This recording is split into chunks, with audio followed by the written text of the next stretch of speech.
네, 자 추석 이후 증시 향방은 오늘 12시간 특집 생방송으로 여러분들 함께하고 계십니다. 자 오늘 마지막 방송 한국경제TV 1호 전문가 홀짝 박사 제가 여러분들과 함께 하도록 하겠습니다. 자 오늘 주제를 위기는 항상 기회다. 다시 이 말을 한번 들고 나와봤는데요.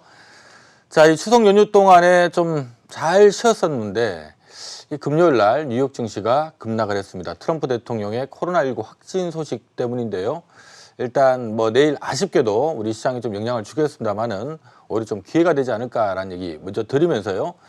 제가 이 시간을 통해서 몇 가지 말씀드렸던 부분이 있습니다. 10월 달 위기는 일단 기회가 될 것 같다라는 얘기 드리고 있고요.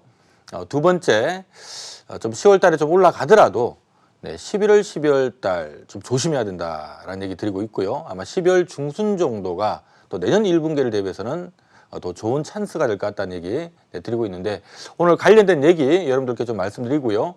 방송에서 못한 이야기 어떤 섹터에 좀 주목해야 되는지 하는 부분들은 오늘 저는 이 방송 끝나고 12시 10분부터 한 50분간 여러분들과 또 공개 방송으로 함께 만나볼 예정입니다. 그때 구체적인 섹터들, 종목들 얘기 좀 드리도록 할게요. 자, 먼저 단기 시장 10월 달에 먼저 포커스를 맞춰서 먼저 설명을 좀 드릴 수 있도록 하겠습니다. 자, 지금 보고 계시는 게 이제 나스닥인데 참 아쉽게 돼버렸습니다. 지금 9월 달 들어서 이 뉴욕 증시 이 기술주 거품 논란 때문에 아주 뭐 크게 한번 엎어졌었고요. 다행스럽게도 좀 바닥을 다지고 우리가 추석 연휴 직전에 조금 올라오는 모습이었죠. 그리고 연휴 기간 동안에 우리가 쉬고 있는 동안에도 이렇게 올라가면서 뭐 이대로만 딱 끝났으면 내일 우리 시장 바로 좀 상승 출발할 수 있는 이런 분위기였는데 아쉽게도 지난 금요일이었죠. 뉴욕 증시가 급락하면서 마감을 해버렸습니다. 자, 이유는 뭐 다들 인지하고 계신 것처럼 이 트럼프 대통령이 코로나19 확진됐다라는 얘기 들리다 보니까 자, 이게 지금 대선을 한 달 정도 남겨놓고 있는 상태라서 이러면 또 미국 시장에 그건 또 변화가 오는 것이 아닌가라는 부분들이 일단 미국 증시를 끌어올렸고요.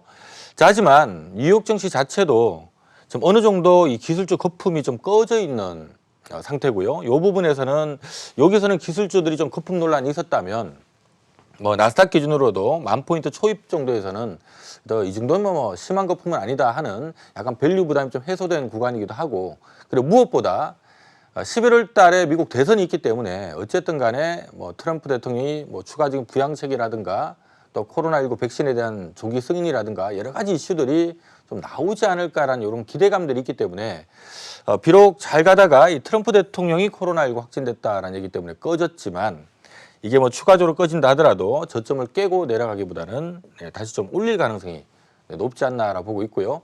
자, 이런 부분들은 우리 증시에도 이번 주 한 주 주 초반을 조금 흔들어대더라도 빠른 속도로 주 중반 이후에 좀 안정을 찾지 않을까 기대를 갖게 됩니다. 특히 10월 달을 좀 기대하는 이유들 다시 한번 정리를 좀 해드리면요.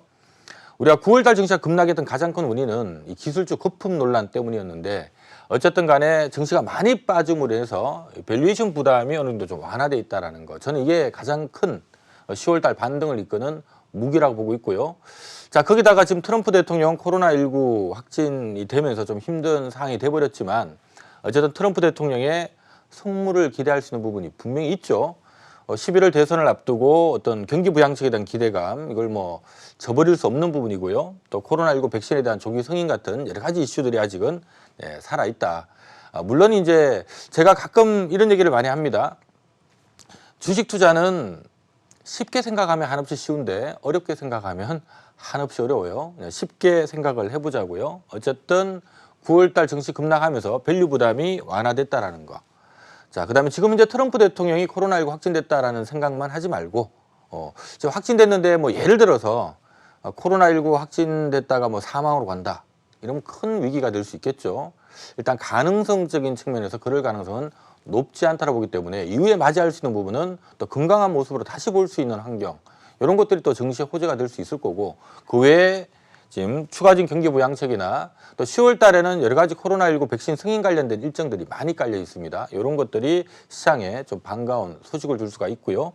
기타 이제 볼코를 완화되면서 일단 약간 수급적인 요인도 개선되는 요인이 하나가 있고 또 애플 아이폰 12가 아마 10월 13일 전후로 나오지 않을까라는 얘기가 있습니다.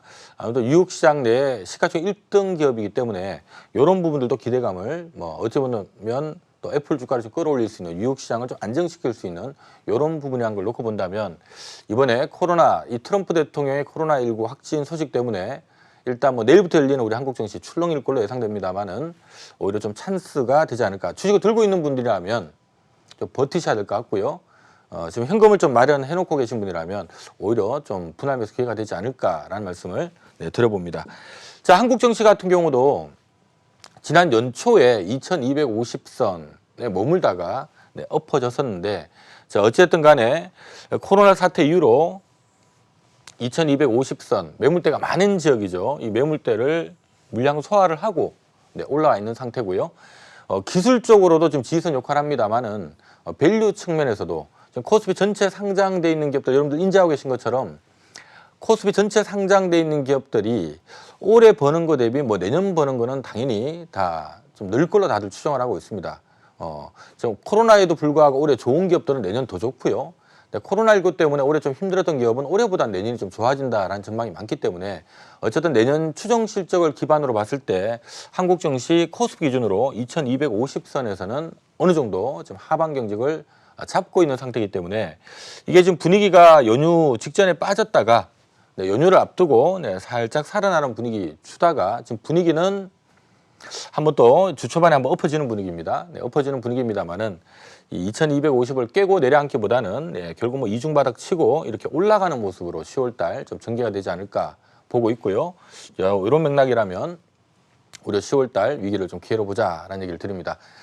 지금 방송에서 못한 이야기 오늘 제가 한 50분 정도 여러분들과 함께 할 건데 당장 이번 주 초반에 시장 설어질 때 어떤 섹터를 좀 기회로 봐야 되는지 하는 부분들은 이따가 방송에서 못다한 이야기 통해서 함께 할 예정이니까 참조해 주시고요. 자, 그리고 대신 저 이렇게 얘기를 하니까 그냥 확 쓸어 담아서 한 몇 개월 들고 가면 되는구나 라고 생각하시는 분이 계실까 봐 요 얘기까지 덧붙이도록 하겠습니다. 자, 제가 7월 달부터 계속적으로 말씀드리고 있는 부분이 있죠. 눈높이를 좀 낮춰라 라는 얘기하고 그 다음에 연말 대비하라. 어떤 대비냐? 조심하라는 얘기도 되고요. 좋은 기회가 될 수 있다라는 얘기도 됩니다. 자, 요 얘기 굉장히 중요한 얘기 때문에 다시 한번 제가 요약을 좀 해드릴게요. 자, 증시가 형성되는 원리 큰 틀에서 실적과 수급, 몸통이 실적이고 이제 그림자가 수급인데, 자, 제일 위에 있는 게 원달러 환율입니다. 자, 그동안 이 시간을 통해서 쭉 말씀드렸던 것처럼 한국 증시는 이 수급적인 측면에서는 외국인들의 영향을 많이 받고 이 외국인들이 원달러 환율이 아주 민감하기 때문에 한국 증시는 수급적인 측면에서는 환율과 반대로 움직인다라고 얘기를 드렸습니다. 이미 20년 과거 한국 증시 역사를 좀 들여다보면 어찌됐든 간에 원달러 환율이 쭉 빠질 때 한국 증시는 쭉 치고 올라가고요. 위기가 발생해서 달러가 막 급등을 하게 되면 한국 증시는 엎어지는 이런 모습이 나오고, 위기가 완화되면서 환율이 안정을 찾게 되면 또 한국 증시는 가파르게 올라갑니다. 환율이 제자리에서 옆으로 쭉 행보를 해버리면 같이 누워버리는 모습이 나오고요. 역시 환율이 이렇게 좀 꺾여 내려가면 증시는 또 튀어오르고, 이게 또 좀 올라가면 증시는 또 밑으로 꺾이는 이런 모습들이 나오게 되죠. 자, 최근에 코로나 때문에 이게 올라가면서 시장이 내려앉았다가 지금 코로나가 계속되고 있습니다만은 그래도 백신 나오고 치료제 나오면 내년도에는 경제활동 봉쇄는 풀리지 않겠느냐라는 기대감에 환율이 좀 안정을 찾으면서 지금 시장이 빠르게 올라오고 있는, 지금 화면에서 보신 것처럼 한국 증시는 환율과 역외관계를 보이면서 움직이고 있다는 거 참조하시고요. 이 부분은 수급적인 부분이고, 자, 제일 중요한 거는 몸통입니다. 시장에 어떤 위기가 터지든 뭐가 됐든 간에 돈만 많이 벌면 주가는 올라가게끔 되어 있는 건데, 자, 중요한 거는 실적적인 측면에서 지금 시장이 어느 위치인가라는 부분을 다시 한번 여러분들이 참조를 하셔야 됩니다. 자, 코스피 전체 상장돼 있는 기업이 지금 800개가 좀 넘죠. 자, 전체 상장돼 있는 기업들의 연간 순이익의 합, 과거 2000년대 초반에 약 20조 정도 수준이었고요. 이때 당시는 한 500포인트에서 머물렀었고, 자, 그 다음에 이제 2000년대 중반에 한 40조 원으로 늘었죠. 이때 코스피가 한 900포인트 정도에 머물렀고요. 2007년 정도에는 코스피 상장 기업들이 이게 합이 한 70조 정도. 70조면 코스피가 한 1,500 정도에 원래 위치해야 되는 선인데 당시 이제 미래에서 펀드 열풍 불다 보니까 뭐 2,000포인트까지 한번 갔다가 거품이 꺼지는 이런 모습이 한번 나왔었고요. 2008년도에 미국 금융이 터지면서 코스피 상장 기업들 이게 합이 급감을 했습니다. 40조 원대로 내려앉았고요.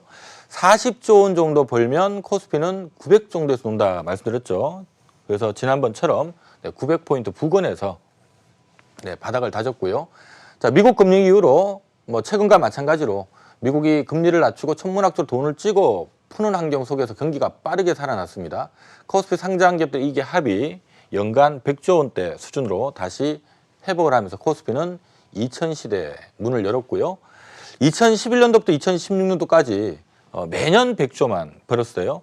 이 기간 동안에 이익이 주는 기업들도 있고 또 이익이 느는 기업도 있고 이게 상쇄되다 보니까 100조 원대에서 멈춰 있다 보니까 지수는 2000포인트를 중심으로 해서 6년간 박스권을 보였었고요. 자, 2017년, 2018년도 반도체 초황이 떨어졌죠. 하다 보니까 삼성전자와 SK하이닉스 같은 기업이 돈을 많이 벌어서 2017년도에 코스피 상장 기업들 이익의 합이 137조 원대까지 증가를 했고요. 2018년도에는 무려 145조 원까지 이익이 늘면서 코스피가 2,600시대를 열었습니다. 조금 아쉬웠던 부분은 2018년 4월 달부터 미중 무역 분쟁이 터지다 보니까 2019년, 바로 지난해죠. 2019년도에 코스피 상장기업들 이익의 합이 다시 105조 원대로 쪼그라들었고요. 100조 볼 때 보통 한 2,000 부근에서 왔다 갔다 하기 때문에 105조 원대로 쭈그러드니까 다시 2,000포인트까지 내려앉았던 거고. 자, 올해 코로나에도 불구하고 삼성전자가 작년보다 올해 실적, SK하이닉스가 지난해보다 올해 실적을 보면 작년보다 늘어요. 물론 올해 코로나 때문에 이익이 주는 기업들도 있긴 합니다만은 지금 코로나에도 불구하고 이익이 느는 기업도 있고요. 또 심지어 어떤 기업들은 코로나 수혜주가 돼서 이익이 코로나 오히려 수혜 때문에 기대했던 것보다 더 많이 나오는 기업들도 있습니다. 어쨌든 코스피 상장 기업들 이익의 합을 다 대보니까 올해 코로나에도 불구하고 한 105조 정도는 지금 나오는 분위기고 지금 시장에서는 내년도는 어쨌든 간에 치료제나 백신 나오면은 내년도에는 뭐 글로벌 경제활동 봉쇄는 풀리지 않을까? 이 얘기는 내년도에 경제활동이 정상화되지 않을까? 그 얘기는 우리 한국 증시 상장되어 있는 기업들이 올해보다는 내년도 이익이 좀 더 늘지 않을까? 그래서 내년도는 한 125조 정도 보는 분위기고 125조 정도면 코스피 기준으로 한 2,300, 400 정도 됩니다. 최근에 코스피가 2,300, 400에 와 있는 이유예요. 자, 지금 보시는 것처럼 한국 증시 지금 코스피 기준으로 말씀드립니다만은 어쨌든 큰 틀의 방향은 20조 벌다가 70조 벌면 날아가고 다시 40조 벌면 내려앉고 100조 벌면 들어올리고 100조에서 이익이 멈춰버리면 오랜 기간 행보를 하다가 145조 벌면 점핑하고 105조 벌면 다시 엎어지고 125조 번다니까 다시 또 올라가는 이런 모습이 나오고요. 이 큰 틀의 방향 안에서 이 환율이 없던 움직임에 따라서 중간중간 가끔 꼬리가 몸통을 흔드는 이런 현상들이 발생을 하고 있습니다. 자, 이 부분에서 제가 여러분들한테 말씀드리고 싶은 부분은 다시 한번 정리를 하면 지난해 코스피 상장 기업들이 얼마 벌었다고 했죠? 105조 벌었다고 했죠? 105조 정도 이익을 내면 참고로 제가 말씀드리는 이익은 영업이익이 아니라 순이익입니다. 105조 정도 벌면은 보통 코스피 기준으로 한 2,000포인트를 중심으로 해서 왔다 갔다 보통 2,000 이하에서 좀 하방을 잡는 이런 경향이 있고요. 자, 올해 얼마 번다고 했죠? 코로나에도 불구하고 지난해 대비 이익 주는 기업도 있지만 느는 기업도 있기 때문에 올해도 한 105조는 나온다라고 말씀을 드리고 있고요. 뭐 삼성전자가 작년에 번 거보다 올해 많이 벌죠. SK하이닉스도 작년 번 거보다 올해 많이 벌고요. 뭐 네이버, 카카오 이런 기업들은 두말할 것도 없고 자, 어쨌든 간에 주는 기업도 있지만 느는 기업도 있습니다. 그래서 코로나에도 불구하고 지난해 코스피 전체 상장 기업들이 105조를 벌었는데 올해는 105조 정도는 나온다라는 분위기고 중요한 것은 내년도에 지금 삼성전자나 SK하이닉스를 포함해서 또 현대차, 기아차 그룹을 포함해서 대부분의 상장되어 있는 기업들 올해 실적 대비 내년 실적 추정치를 보면 전부 다 올해보다 내년이 많이 나온다라고 전망하고 있습니다. 그 얘기는 어쨌든 간에 코로나 때문에 좀 다운됐던 부분이 내년도에 경제활동 정상화되면 이 정도는 벌지 않겠느냐라는 기대감이 있다는 얘기인데 현재 시장에서는 125조 정도 보고 있어요. 제가 어떤 얘기를 그동안 여러분들께 드렸나요? 어쨌든 간에 105조 벌면 원래 한 2천 부근에서 이렇게 왔다리 갔다리 하는데 우리가 주가라고 하는 것은 미래를 한 6개월에서 1년 정도 선행하는 성격이 있다 그랬죠. 그래서 올해 한 105조 정도 버니까 올해 어찌 본다면 상반기는 코스피가 한 2천에서 놀아야 되는 거고 내년에 한 125조 버니까 내년 버는 걸 올해 먼저 선반영해서 올 가을이면은 아마 125조면 한 2,300, 400 정도 된다고 그랬습니다. 요 정도서 놀 건데 이게 지금 코로나 때문에 이까지 빠져버린 거예요. 흔히 말하는 과매도죠. 그래서 제가 돈에는 눈이 달려있기 때문에 지나치게 싼 영역에서 오래 머물지 않습니다. 지금 적어도 여기서는 놀아야 되고 가을 되면 선선할 때쯤 되면 한 2,300, 400은 가 있을 건데 이게 지금 뭐 1,500이 깨졌으니 위기는 기회다라는 얘기를 들었던 건데 자 어쨌든 간에 이까지 올라왔죠. 제가 7월 달 전까지 계속적으로 이런 말씀을 드리면서 좋은 찬스입니다. 올랐지만 아직도 찬스예요. 아직도 찬스예요. 2,300까지는 선선해질 때쯤 되면 가 있을 겁니다. 라는 얘기를 계속적으로 드렸었는데 자 최근에 7월 달부터 시작해서 여러분들께 조금 눈높이를 낮춰라는 얘기를 자꾸 드리고 있습니다. 이제 좀 이해가 되시나요? 7월 달부터 시작해서 시장 분위기는 굉장히 안 좋을 때는 기회입니다라고 얘기를 하고 지금 시장 분위기 좋은데 거기다가 좀 조심하세요. 눈높이를 낮추세요라는 얘기를 자꾸 드립니다. 이유는 뭘까요? 지금 보시는 것처럼 이미 코스피가 2,300, 400 와 있다는 얘기는 내년도 이만큼 벌 거다라는 걸 반영하고 있다는 얘기입니다. 그럼 이제 시장이 뭐가 필요할까요? 시간이 필요하다는 거죠. 2,300을 중심으로 올라가자니 내년도에 지금 생각하는 것보다 125조보다 더 번다는 확신이 있지 않는 한 올라가자니 좀 부담스러울 거고요. 그러다 또 엎어지자니 내년 이 정도는 나올 것 같은데 또 엎어지자니 또 싸고 어떤 과정을 거치게 되나요? 기간 조정이 나온다는 겁니다. 정말 내년에 얼마 나오나 한번 두고 보자 하는 확인하는 시간. 이 기간 조정을 흔히 우리가 박스권이라고 얘기를 하는 거예요. 그래서 자 여러분들한테 말씀드리고 싶은 부분이 지금 말씀드리고 있는 부분이 이런 이유 때문에 기회입니다. 2,300 갑니다. 라고 말씀을 드렸지만 최근 들어서는 이제 어느 정도 왔기 때문에 기간 조정을 피할 수 없다. 시장이 박스권으로 지루하게 적어도 내년 1분기까지는 지루하게 박스권 나올 거다라는 얘기를 드리고 있고요. 여기서 하나 여러분들이 조심해야 되는 것 중에 하나가 환율이 영향을 좀 받는다 그랬죠. 코로나 이후로 원달러 환율이 가파르게 안정을 지금 찾고 있는데 지금 분위기가 최근에 약간 올라오는 분위기입니다. 지금 뭐 트럼프 대통령이 코로나19 또 확진됐다라는 얘기 때문에 주 초반에 또 환율이 좀 더 튀어오를 것 같고요. 이게 아마 증시 수급을 좀 꼬이게 만들 건데 앞서 얘기했던 것처럼 10월 달에 어찌됐든 간에 추가적인 부양책이나 또 코로나19 백신 관련된 얘기나 이런 얘기들이 나올 수가 있기 때문에 다시금 이런 얘기들이 나오면 시장의 위기가 좀 수면 아래로 내려갑니다. 그래서 환율이 다시 이렇게 꺼지면서 한마디로 시장도 좀 눌렀다 다시 좀 올라올 걸로 보고 있는데 문제는 11월 달 대선 이유라는 거죠. 트럼프 대통령이 혹시나 안 되면 어떡하나라는 이런 경계감들이 붙을 가능성이 있고요. 그러니까 뭔가 지금은 이제 트럼프 대통령이 되고 안 되고의 문제가 아니라 11월 대선을 앞두고 뭔가 할 거야라는 이런 기대감이 지금 시장에 있다면 이것 때문에 환율도 좀 안정을 찾고 시장은 다시 튀어오를 거다라는 얘기를 드리는 건데 자 문제는 되고 안 되고의 문제가 아니라 만약에 이제 11월 3일 미국 대선에 임박해서 안 돼버리면 이게 혼란이 될 수가 있다는 얘기입니다.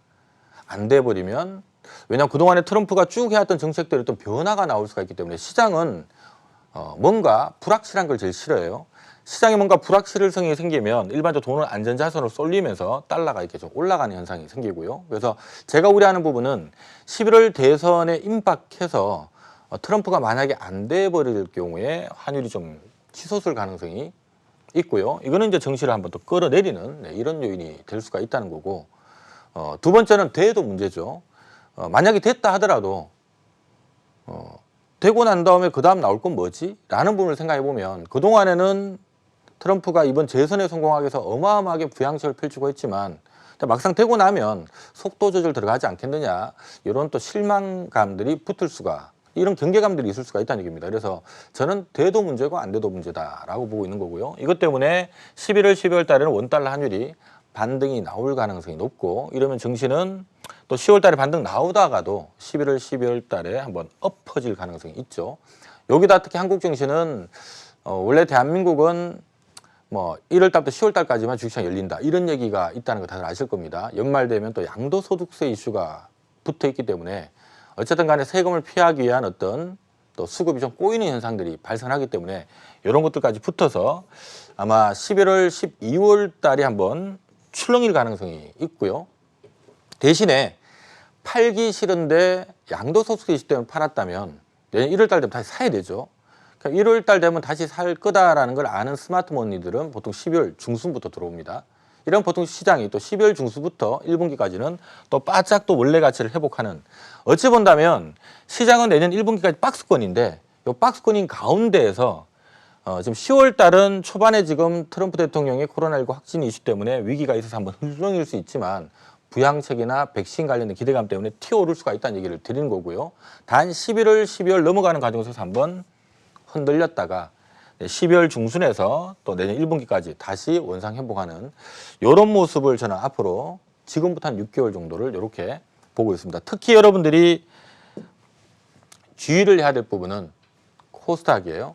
코스닥은 어쨌든 간에 보통 12월 달 앞두고 안 빠졌던 적이 없습니다. 지금 최근 몇 년간의 흐름만 놓고 봐도 12월 달만 되면 어김없이 보통 뭐 빠르면 10월, 11월, 12월 내내 빠지고요. 늦어도 11월, 12월 달은 보통 좀 빠집니다. 그래서 일반적으로 코스닥 같은 경우는 이렇게 연말에 변동성이 좀 크게 나오는 특징이 있기 때문에 지금 위치가 한 이쯤 된다면 이게 뭐 변동성이 안 나올 위치는 아니죠. 그래서 코스닥도 연말, 연초, 특히 11월, 12월 넘어가는 과정 조심해야 된다는 얘기 다시 한번 드리겠고요. 자, 정리를 한다면 우선 10월 달. 지금 트럼프 대통령이 코로나 확진됐다라는 소식 때문에 시장이 이번 주 초반 출렁일 걸로 보입니다. 하지만 기회로 잡자. 추가적인 부양책이든 또 백신 관련된 이슈든 뭔가 지금 아직 11월 대선까지는 뭔가 나올 게 있고요. 관련 기대감도 있고 실제로 나올 가능성이 높기 때문에 출렁인다면 기회로 잡자라는 얘기를 첫 번째 드리고 싶고, 다만 참 뭘 잡아서 그냥 쭉 그냥 끌고 갔으면 좋겠는데 아쉽게도 11월, 12월 중순은 계절적으로 한국 증시가 흔들리는 시기입니다. 때마침 이번에는 미국 대선 결과도 나오는 시점이기 때문에 혹시나 미국 대선 임박해서 트럼프가 안 되는 분위기면 어떡하느냐라는 걱정거리가 붙을 수도 있고, 중요한 거는 돼도 그동안에 여러 가지 부양책들 또는 이런 것들이 이제는 좀 속도가 둔화되지 않을까라는 이런 것들이 변동성을 한번 만들 수가 있고요. 역시 양도소득세 이슈가 중요한 부분을 차지하고 있다라는 부분, 그리고 12월 중순에서 내년 1분기까지는 팔기 싫은데 팔았는 분들 입장에서는 더 재빨리 다시 들어오기 때문에 이때는 특히 코스닥이 심하게 빠졌다 심하게 올라오는 이런 특징이 있기 때문에 코스닥 쪽에, 특히 코스닥 쪽에 좀 주목을 잘 해놓으면 좋은 찬스가, 이번에 우리가 4월 달에, 그러니까 3월 말에 코로나19 터지면서 시장이 막 급락을 했다가 올라올 때 코스닥 종목들 웬만하면 다 100% 이상씩 다 올라왔죠. 또 좋은 또 시기가 올 수 있다는 겁니다.